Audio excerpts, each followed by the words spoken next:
Before, people in cities, just a few months before, when I had made this prediction August 22nd that there would be danger for the whole world, people actually were not careful about it.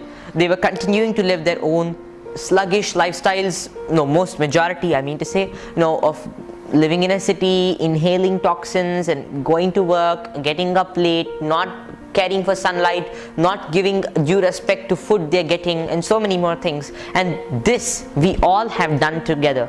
We all have disregarded Mother Nature's wonderful gifts, and today we might suffer from these again. We should stop torturing animals. As I said, just for one day, just for a few days, the government locks us up in a cage inside our own home with all these wonderful opulences of the lights and fans and in the internet and entertainment. But we never realize this, and we scream for this.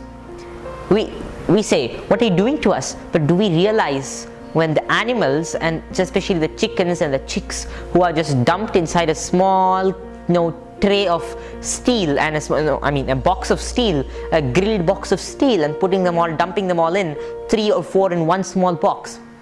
Just imagine the feelings they would have, the frustration they would have. I don't mean that the human frustration is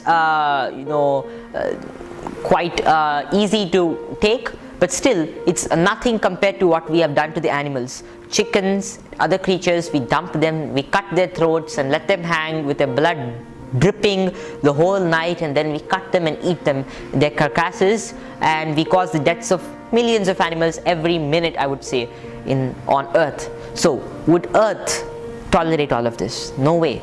She would release such viruses periodically, she would kill humans periodically, she would force humans to stay indoors periodically, and she would create tyrannical situations periodically.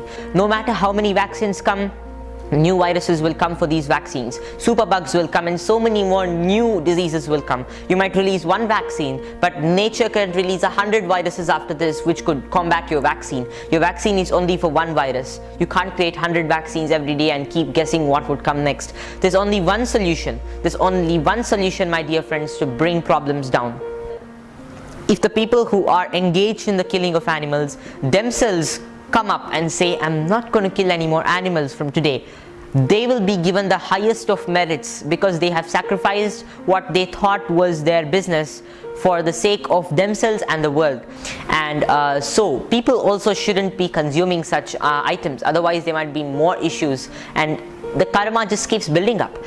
We need to stop harming Mother Earth, stop harming animals, and if we all together collectively take a pledge to stop killing or hurting animals in any way, inclusive of torturing animals even without killing them, like what they're doing to cows and dairies, and after the cows aren't able to give them milk, they're just cutting them down. So my dear friends, if we stop this right now, the world will be saved, so will we from our bad deeds. So it's very important to consider this and to stop harming any creature from now itself. I would like to touch upon the topic of karma.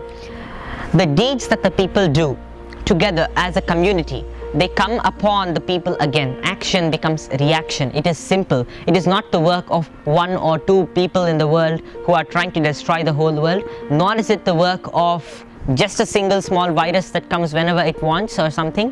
It is the work of the people. It comes back to us.